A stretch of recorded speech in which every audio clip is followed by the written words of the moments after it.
नमस्कार, आप देख रहे हैं एफएम न्यूज। मैं हूं आपके साथ कांची बंसल। वक्त हो चला है छत्तीसगढ़ बुलेटिन का। सीएम भूपेश बघेल बालौदा बाजार के ग्राम जड़वे पहुंचे, जहां मुख्यमंत्री बघेल ने देश की प्रथम महिला प्रधानमंत्री स्वर्गीय इंदिरा गांधी की 6 फीट ऊंची मूर्ति का अनावरण किया। इस मौके पर कसडोल विधायक शकुंतला साहू समेत कुर्मी समाज के लोग मौजूद रहे। इसके अलावा मुख्यमंत्री मनवा कुर्मी क्षेत्रीय समाज पलारी राज के 76वें सम्मेलन में बतौर मुख्य अतिथि शामिल हुए। मुख्यमंत्री बघेल ने मुख्य अतिथि की आसंदी से सम्मेलन में कहा कि इस गांव से मेरा गहरा नाता है। उन्होंने बताया कि गांव मेरे भाई के ससुराल गांव है, इसलिए मोर समधी गांव हरे साथ ही मोर मां के मम्मा गांव तक हरे साथ ही। उन्होंने 80 के दशक में समाज सेवी रामचंद्र वंशी के जीवन शैली को याद करते हुए उनके बुलावे पर पूर्व प्रधानमंत्री इंदिरा गांधी ग्राम जुड़वे पहुंची और इस घटना को जिक्र किया।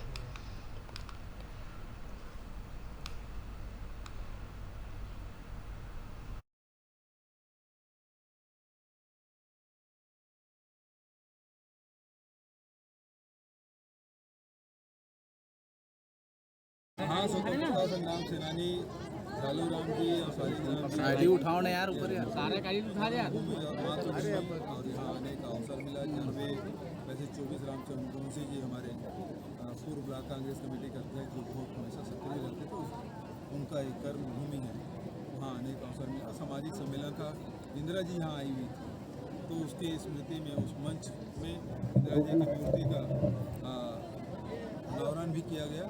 कि हमारे लिए मैं समझता हूँ कि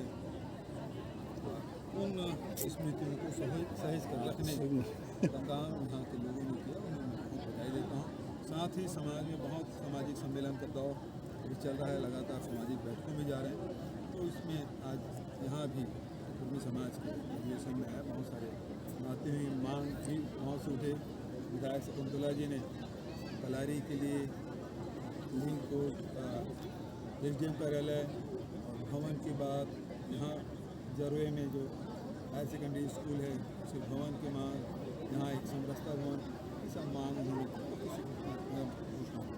सर, जिले में अधिकारी लगातार दबाव में है, इतने दबाव में कि कलेक्टर साहब को ही नोटिस जारी कर दे रहे हैं वन विभाग के पट्टा के नाम से।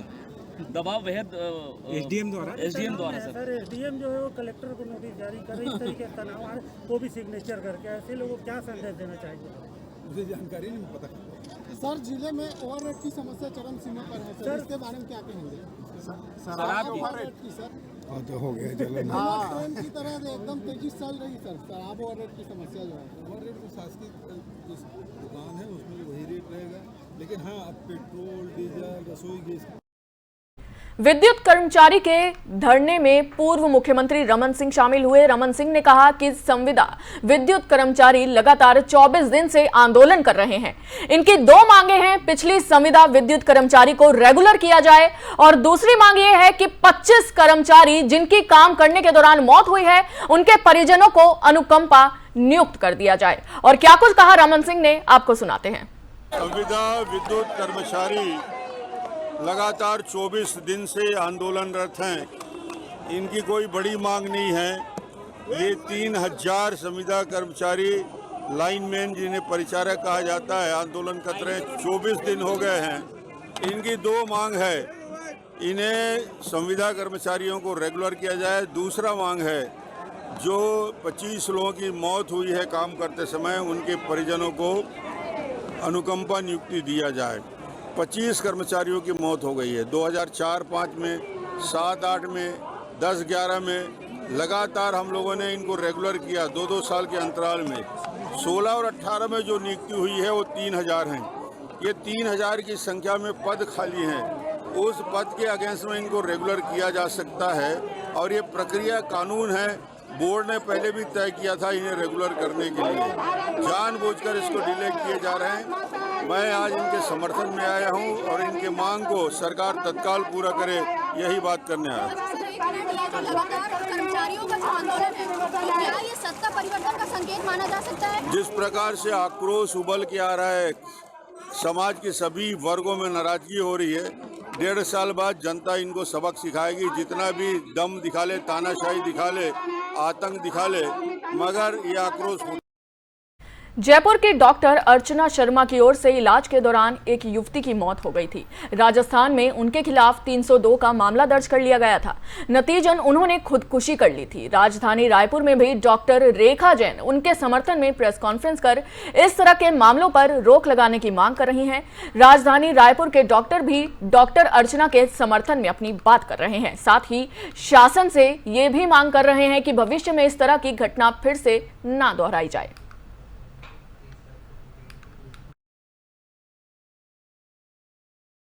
चाहिए जो घृणे में बिठा देते हैं या क्रिमिनल धाराएं लगा देते हैं, ऐसी कोई घटना कभी भी दोबारा ना हो। इसके अलावा जो मैडम की डेथ हुई है उनको सही जांच होके उनके परिवार को उचित सुरक्षा और मुआवजा दिया जाए, ये हमारी डिमांड है। मैं doctor Asha Jain, president Raipur obstetric gynaec society. Jagdalpur Bastar जिला मुख्यालय के टाउन हॉल में आयोजित पुरानी पेंशन आभार समारोह में शिक्षकों ने पुरानी पेंशन बहाली की मांग को पूरा करने पर मुख्यमंत्री का जोरों शोरों से अभिनंदन किया है। छत्तीसगढ़ शिक्षक संघ बस्तर संभाग के पदाधिकारियों ने शिक्षकों के साथ राज्य के समस्त शासकीय कर्मचारियों को पुरानी पेंशन योजना की सौगात देने पर मुख्यमंत्री को लड्डुओं से तोलकर और गजमाला से स्वागत कर आभार प्रकट करते हुए कहा कि पेंशन योजना की बहाली से समस्त कर्मचारियों को बुढ़ापे का सहारा मिल रहा है। आपको बता दें कि इस अवसर पर मुख्यमंत्री ने अपने संबोधन में राज्य के समस्त शिक्षकों कर्मचारियों को बधाई देते हुए कहा कि पुरानी पेंशन योजना आप सभी का अधिकार है, जिसे आपको वापस प्रदान करने पर संतोष मिल रहा है। इससे निश्चित ही सभी कर्मचारियों में नई ऊर्जा का संचार हुआ है। शिक्षकों की ओर से लगाए जा रहे नारे अब काहे का टेंशन, मिल गया है पेंशन नारा मात्र नहीं अपितु यथार्थ है। पुरानी पेंशन लागू होने से समस्त कर्मचारी निश्चित होकर अपना 100% देंगे। कोविड काल के दौरान विषम परिस्थितियों में भी शिक्षकों ने प्रदेश भर में शिक्षा की अलख को जगाए रखा है। बच्चे पढ़ाई से वंचित ना रहें, इसके लिए बुलटू को बोल पढ़ाई तुहर अंगना जैसे नवाचार किए गए हैं। ये शिक्षकों के समर्पण को दर्शाता है। उन्होंने समृद्ध, संस्कारी और शक्तिशाली राज्य बनाना शिक्षकों का कर्तव्य है, जिसे वे पूरा कर रहे हैं। इसी का परिणाम है कि प्रदेश में शासकीय विद्यालयों के तरफ छात्रों का रुझान बढ़ रहा है। टाउन हॉल में आयोजित आभार समारोह में उद्योग मंत्री कवासी लखमा, सांसद दीपक बैज, बस्तर विकास प्राधिकरण के अध्यक्ष लखेश्वर बघेल, संसदीय सचिव रेखचंद जैन, हस्तशिल्प विकास बोर्ड के अध्यक्ष चंदन कश्यप, ऊर्जा विकास बोर्ड के अध्यक्ष मिथिलेश स्वर्णकार, चित्रकूट विधायक राजमन बेंजम समेत कई जनप्रतिनिधि उपस्थित रहे हैं।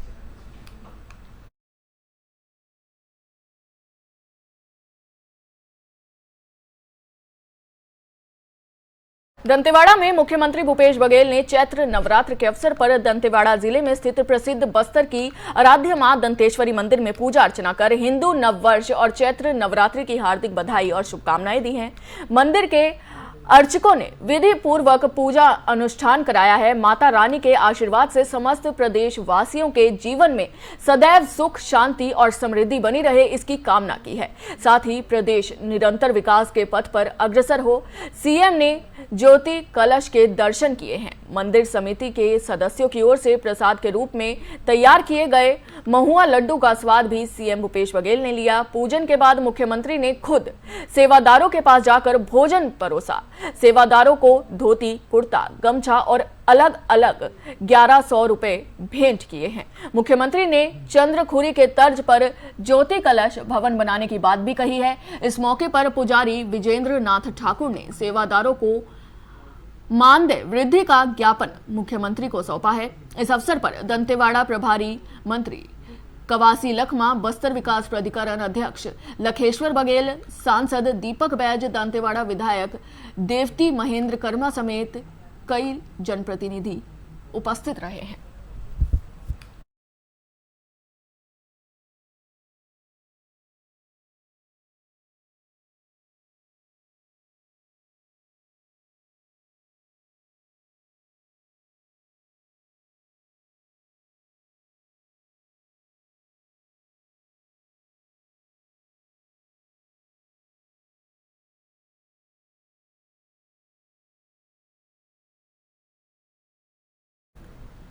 आपको बता दें, दंतेवाड़ा में मुख्यमंत्री भूपेश बघेल ने चैत्र नवरात्र के अवसर पर दंतेवाड़ा जिले में स्थित प्रसिद्ध बस्तर की आराध्य मां दंतेश्वरी मंदिर में पूजा अर्चना कर हिंदू नववर्ष और चैत्र नवरात्रि की हार्दिक बधाई और शुभकामनाएं दी हैं। मंदिर के अर्चकों ने विधि पूर्वक पूजा अनुष्ठान कराया। माता रानी के आशीर्वाद से समस्त प्रदेशवासियों के जीवन में सदैव सुख, शांति और समृद्धि बनी रहे, इसकी कामना भी की है। साथ ही प्रदेश निरंतर विकास के पथ पर अग्रसर हो। सीएम ने ज्योति कलश के दर्शन किए। मंदिर समिति के सदस्यों की ओर से प्रसाद के रूप में तैयार किए गए महुआ लड्डू का स्वाद भी लिया है। पूजन के बाद मुख्यमंत्री ने खुद सेवादारों के पास जाकर भोजन परोसा है।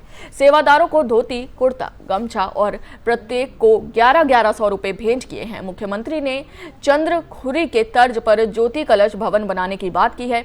इस मौके पर पुजारी विजेंद्र नाथ ठाकुर ने सेवादारों के मानदेय वृद्धि का ज्ञापन मुख्यमंत्री को सौंपा है। आपको बता दें कि इस अवसर पर दंतेवाड़ा प्रभारी मंत्री कवासी लखमा, बस्तर विकास प्राधिकरण अध्यक्ष लखेश्वर बघेल, सांसद दीपक बैज, दंतेवाड़ा विधायक देवती महेंद्र कर्मा, अवधि पादप बोर्ड अध्यक्ष छब्बिद्र कर्मा, जिला पंचायत सदस्य सुलोचना कर्मा, जिला कांग्रेस कमेटी के अध्यक्ष अवधेश सिंह गौतम समेत कई और जनप्रतिनिधि उपस्थित रहे हैं।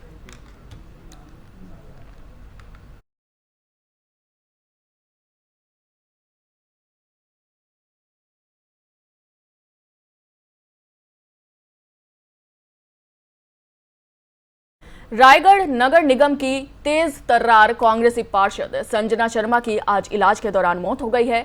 नगर निगम के वार्ड नंबर 27 टीवी टावर निवासी कांग्रेसी पार्षद संजना शर्मा ने कल अपने घर में जहर खा लिया था और किसी को इस संदर्भ में जानकारी तक नहीं थी। जिंदल ने काम करने वाले उनके भाई ने जब संजना को उल्टी करते हुए देखा तो जानकारी मिली कि उसने जहर खा लिया है। आनन फानन में आज दोपहर करीब 2:30 बजे संजना को बालाजी मेट्रो अस्पताल में भर्ती कराया गया, लेकिन तब तक काफी देर हो चुकी थी। इलाज के दौरान ही संजना की मौत हो गई थी। जैसे ही घटना की जानकारी मिली तो पूरे शहर में शोक की लहर दौड़ पड़ी। आपको बता दें, शहर के सभी कांग्रेसी नेताओं और भाजपा के नेताओं समेत आम लोगों की भीड़ इकट्ठा हो गई। बताया जा रहा है कि पार्षद संजना की हालात अस्पताल में भर्ती करते समय काफी गंभीर थी, क्योंकि उसने कल जहर खाया था और जहर पूरे शरीर में असर कर चुका था। काफी प्रयासों के बाद भी उसे बचाया नहीं जा सका है। पार्षद संजना शर्मा की मौत के बाद नगर निगम में शोक का माहौल है और परिवार वाले भी सदमे में हैं। अभी तक ये पता नहीं चल पाया है कि संजना ने आखिर किस बात से परेशान होकर जहर खाया था। अब इस पूरे मामले की जांच के बाद खुलासा हो सकता है कि आखिर किस वजह से महिला पार्षद ने जहर सेवन कर अपनी जीवन लीला समाप्त कर ली है। बहरहाल चक्रधर नगर पुलिस मामले की विवेचना में जुट गई है। पंचनामा और पोस्टमार्टम के बाद डेड बॉडी को परिजनों को अंतिम संस्कार के लिए सौंप दिया गया है।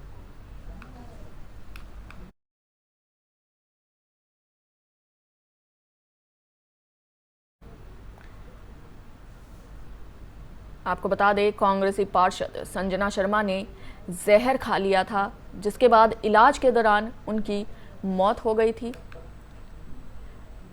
संजना शर्मा कांग्रेसी पार्षद बताई जा रही हैं। रायगढ़ नगर निगम की तेज तर्रार कांग्रेसी पार्षद संजना शर्मा की आज इलाज के दौरान मौत हो गई है। नगर निगम के वार्ड नंबर 27 टीवी टावर निवासी कांग्रेसी पार्षद संजना शर्मा ने कल अपने घर में जहर खा लिया था और किसी को इस संबंध में जानकारी तक नहीं थी। जिंदल में काम करने वाले उनके भाई ने जब संजना को उल्टी करते हुए देखा तो जानकारी मिली कि उन्होंने जहर खा लिया। आनन फानन में आज दोपहर करीब 2:30 बजे संजना को बालाजी मेट्रो अस्पताल में भर्ती कराया गया, लेकिन तब तक काफी देर हो चुकी थी। इलाज के दौरान ही संजना की मौत हो गई थी। जैसे ही घटना जानकारी मिली तो पूरे शहर में शोक की लहर दौड़ पड़ी। आपको बता दें, शहर के सभी कांग्रेसी नेताओं और भाजपा के नेताओं समेत आम लोगों की भीड़ इकट्ठा हो गई थी। बताया जा रहा है कि पार्षद संजना की हालात अस्पताल में भर्ती करते समय काफी नाजुक थी, क्योंकि उन्होंने कल जहर खाया था और जहर पूरे शरीर में असर कर चुका था। काफी कोशिशों के बाद भी उन्हें बचाया नहीं जा सका। पार्षद संजना शर्मा की मौत के बाद नगर निगम में शोक का माहौल है और परिवार में भी शौक का माहौल पैदा हो गया है। अभी तक ये पता नहीं चला है कि संजना ने आखिरकार किस बात से परेशान होकर जहर खाया था। अब इस पूरे मामले की जांच के बाद खुलासा हो सकता है कि आखिर किस वजह से महिला पार्षद ने जहर सेवन कर अपनी जीवन लीला समाप्त कर ली। बहरहाल चक्रधर नगर पुलिस मामले की जांच में जुटी हुई है। पंचनामा और पोस्टमार्टम के बाद डेड बॉडी को परिजनों को अंतिम संस्कार के लिए सौंप दिया जाएगा। बहुत दुखद घटना है। हमारी छोटी बहन जो वार्ड नंबर 27 की पार्षद थी और सीनियर पार्षद थी, आकस्मिक उनका निधन हो गया है। और क्या कारण से निधन हुआ है, कैसे हुआ है, क्यों जहर खाया है, ये जांच का विषय है।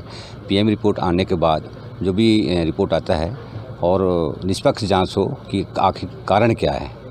घर वालों से कोई बातचीत हुई आप? नहीं, घर वाले से कोई बात नहीं हुई है। परसों से मेरी मुलाकात हुई थी। मेरे को बोले थे कि अपने निधि से आप बजरंगबली मंदिर के लिए 1 लाख रुपये दे दीजिएगा। तो मैं बोला ठीक है, दे दूंगा, नया बजट में आएगा तो करके बोला था। वही बात हुई थी उनसे मेरी। रायपुर में आंदोलनकारी किसान संघ ने आज प्रेस कॉन्फ्रेंस की है। उनके साथ छत्तीसगढ़ के अन्य किसान संघ के लोग भी मौजूद थे। आपको बता दें कि रायपुर के किसान संघ को अपने आंदोलन करते हुए आज 91वां दिन है। 100 दिन होने वाले किसान अपनी मांगों को लेकर रायपुर में धरने पर बैठे हुए हैं। सरकार के साथ कई बार मीटिंग होने के बावजूद आपसी सहमति नहीं बनी है। किसान संघ के नेता रूपन चंद्राकर ने कहा कि अब हम छत्तीसगढ़ की जितने भी आंदोलनकारी संघ हैं सरकार के खिलाफ उतरे हैं। किसान संगठन के नेता ने क्या कुछ और कहा, आपको सुनाते हैं। अभी जैसा आज 91 दिन है, 9 दिन बाकी है, 100 दिन होने में। 100 दिन में हम अभी 8 रोज के अंदर में छत्तीसगढ़ के अंदर में जितने भी आंदोलनकारी है, चाहे वो किसान हो, मितानी संघ हो, अधिकर्ता निवेशक संघ हो, अनियमित कर्मचारी संघ हो, फुटकर व्यापारी संघ हो, भूमि अधिग्रहण का बहुत सारा मामला नयाला चापका जांजगीर में है उद्योग के नाम पर। अभी आप एक उद्योगपति को देने के लिए महासमुंद जिला में तुमगांव के पास में आंदोलन कर, ऐसे अनेकों आंदोलनकारी है। सारे संगठन को मिला करके संयुक्त रूप से इस लड़ाई को लड़ेंगे और सबके साथ समानता का अधिकार के करके छत्तीसगढ़ में न्याय मिले। सबका अधिकार है लोकतंत्र पर। लोकतंत्र की ये इस सरकार के द्वारा सभी आंदोलनकारियों के पास जाकर के समर्थन दिया गया, आश्वासन दिया गया, पत्र दिया गया उनको कि आपके आंदोलन का हम समर्थन करते हैं, हमारी सरकार बनेगी, आपके साथ न्याय करेंगे। लेकिन इस सरकार ने सबके साथ धोखा दिया है। केवल किसान होने का जो मुखौटा है वो बहुत जल्दी उतर जाएगी यदि सरकार सबके साथ सबका विकास और सबका हित को सोच करके फैसला ले। केवल 2 मंत्री और 3 मंत्री का समिति बना करके दिग्भ्रमित करने का जो षड्यंत्र इनके द्वारा की जा रही है या किया गया है, वो बहुत जल्दी सरकार की मुखौटा उतर जाएगा। प्रदेश में ही नहीं, अभी तो दूसरा प्रांत में भी इस सरकार की मुखौटा अभी आप देख रहे हो कि 5 राज्य में ये शून्य घोषित हुआ है। ये हो सकता है यह सरकार छत्तीसगढ़ भी जाने का रास्ता, यदि नीति और इसका नियत साफ नहीं होगी तो इसको छत्तीसगढ़ से भी विदा लेना। जगदलपुर में मुख्यमंत्री भूपेश बघेल ने 2 दिवसीय बस्तर प्रवास के दौरान शनिवार की शाम को यहां जगदलपुर में लाल बाग के पास नेहरू स्मृति उद्यान का शुभारंभ किया है। इस अवसर पर उन्होंने पूर्व प्रधानमंत्री जवाहरलाल नेहरू की प्रतिमा का अनावरण किया।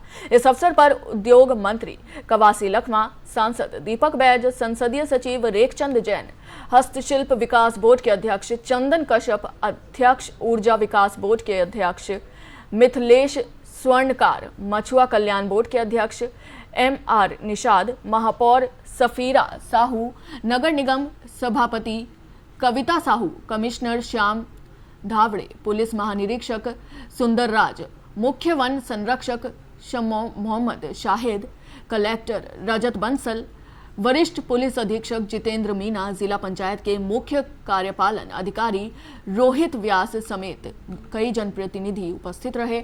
आपको बता दें, मुख्यमंत्री बघेल को परिसर की पूरी जानकारी स्वामी आत्मानंद उत्कृष्ट अंग्रेजी माध्यम स्कूल की कक्षा 11वीं में अध्ययनरत आकांक्षा कुमारी ने दी है। उसी स्कूल की छात्रा जेनिफर एका ने पंडित नेहरू की लिखी किताब विश्व इतिहास की झलक भी उन्हें भेंट में दी है।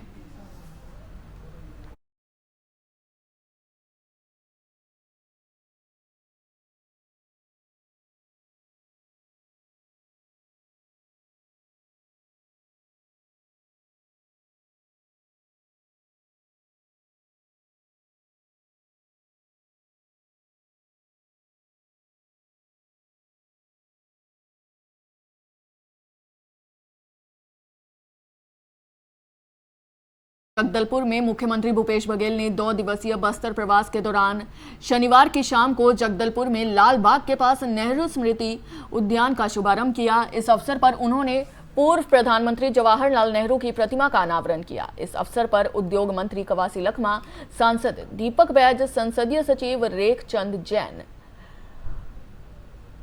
ऊर्जा विकास बोर्ड के अध्यक्ष मिथिलेश स्वर्णकाकर, मछुआ कल्याण बोर्ड के अध्यक्ष MR निषाद, महापौर सफीरा साहू, नगर निगम सभापति कविता साहू, कमिश्नर श्याम धावड़े, पुलिस महानिरीक्षक सुंदरराज, मुख्य वन संरक्षक शम मोहम्मद शाहिद, कलेक्टर रजत बंसल, वरिष्ठ पुलिस अधीक्षक जितेंद्र मीना समेत कई जनप्रतिनिधि उपस्थित रहे। मुख्यमंत्री बघेल को परिसर की पूरी जानकारी स्वामी आत्मानंद उत्कृष्ट अंग्रेजी माध्यम स्कूल की कक्षा 11वीं में अध्ययनरत आकांक्षा कुमारी ने दी है। उसी स्कूल की छात्रा जेनिफर एका ने पंडित नेहरू की लिखी किताब विश्व इतिहास की झलक भी मुख्यमंत्री को भेंट की है।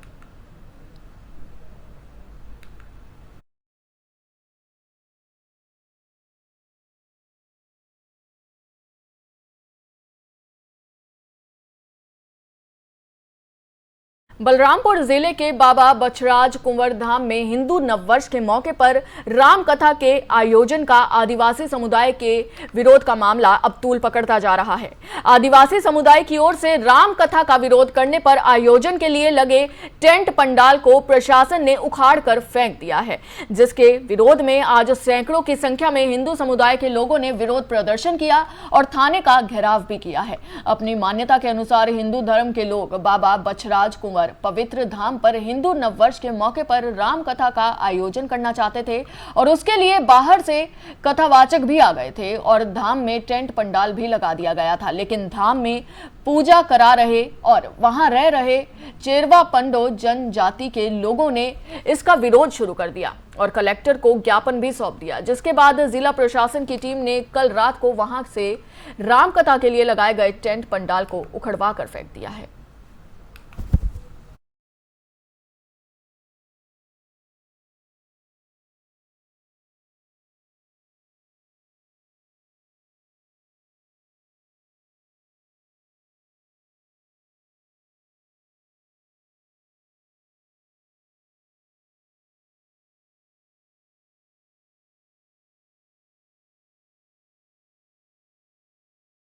बेमेतरा जिले के नवागढ़ ब्लॉक में न्याय के लिए 5 सालों से भटक रहे किसान को पुलिस जनादर्श ने न्याय मिला है।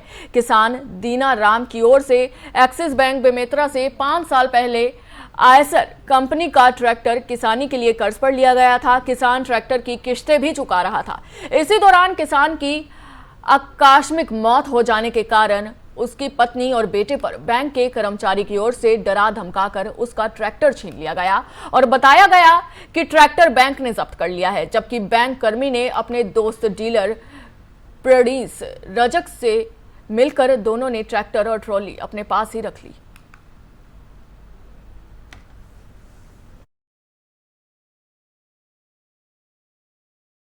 है नवागढ़ क्षेत्र का, इसके द्वारा 5 साल पूर्व एक ट्रैक्टर एक्सिस बैंक से खरीदा गया था। उस ट्रैक्टर में किस्त वो पटा रहा था। इसी दौरान उस किसान की मौत हो जाती है तो बैंक वाले उसके ट्रैक्टर को सीज करके ले आए थे। बैंक का एक कर्मचारी है ठाकुर करके, वो लेके आया, लेकिन उसको बैंक में सीज न करते हुए बाला उसको बेच दिया गया और 5 साल से उसको कोई पता नहीं था। उसने सोचा कि उसकी विधवा ने सोचा कि मेरा पैसा पट गया है। अभी लोक अदालत में उसको पता चला कि उसका पैसा नहीं पटा है, जो शेष किस्तें रही हैं वो उसको पटा नहीं।